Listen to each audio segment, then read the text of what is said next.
حضرت اسحاق علیہ السلام کو بھی مئیس کی ناراضگی کا علم تھا، لہذا انہوں نے بھی اس مشورے سے تائید کی۔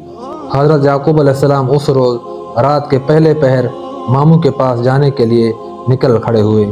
حضرت یعقوب علیہ السلام اس رات اور دوسرے دن چلتے رہے اور پھر رات کے کسی پہر ایک گاؤں کے باہر جنگل میں ایک پتھر کو تکیے کی جگہ سر کے نیچے رکھ کر سو گئے۔ وہ خواب میں دیکھتے ہیں کہ آسمان سے زمین تک ایک سیڑھی لگی ہوئی ہے جس سے فرشتے اوپر چڑھ رہے ہیں اور نیچے اتر رہے ہیں۔ اسی دوران اللہ تعالیٰ حضرت یعقوب علیہ السلام سے مخاطب ہوتے ہیں، میں تجھ کو عنقریب برکت دوں گا اور تیری اولاد کو کثیر کر دوں گا، یہ زمین تیرے لیے کر دوں گا اور تیرے بعد تیری اولاد کے لیے بھی۔ جب حضرت یعقوب علیہ السلام نیند سے بیدار ہوئے تو انتہائی خوش تھے۔